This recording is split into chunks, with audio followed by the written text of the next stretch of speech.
Day by day, ako siyang na-learn ang tanan na dili kinahanglan na maayo ka tanan. Kinahanglan na ikaw, kung asa ka maayo, dito ka mag-focus, ang imong buhaton is to lead them, your team.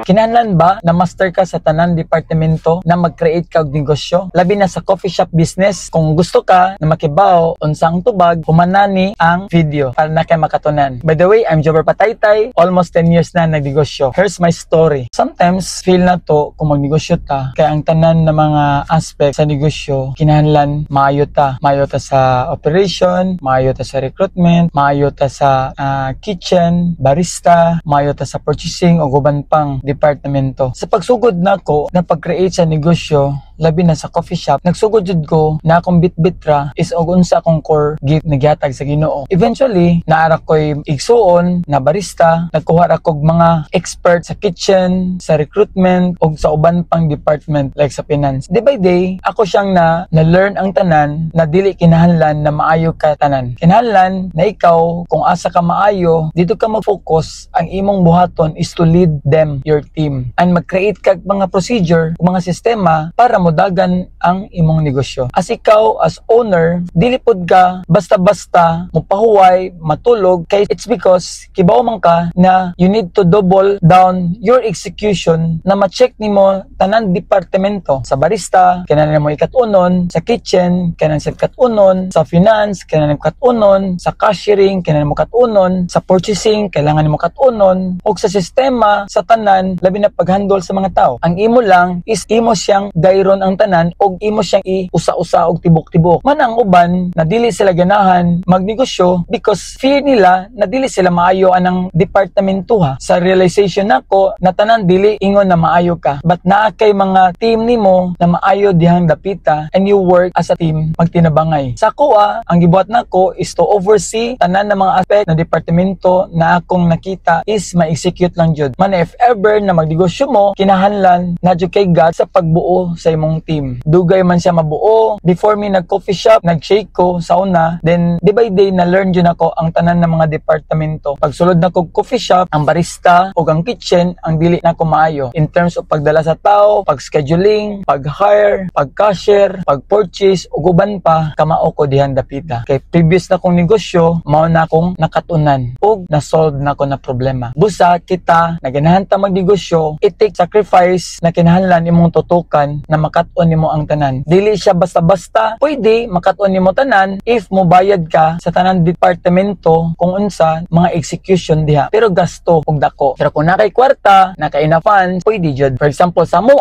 franchise sa tanan departamento amo siyang gi-template na ma-execute na lang sa franchisee. From marketing, training, sa barista, sa kitchen, sa pag-recruit o uban pa na among gibuhat og checklist, procedure, sa finance o unsaon siya. Manang katong ganahan mo franchise, nag-offer day me sa mga tao na naa sa funds, naa sila kapital o gusto silang mag-start og negosyo while nagtrabaho pa sila para pwede nilang matutukan after nila sa ilang mga trabaho para kung mag-retire sila, at least na sila'y matrabaho until na matiguang sila. Basta katong ganahan, just message us and keep learning and inspire others sa tanan na makuha ra. Always think it good. Bye-bye!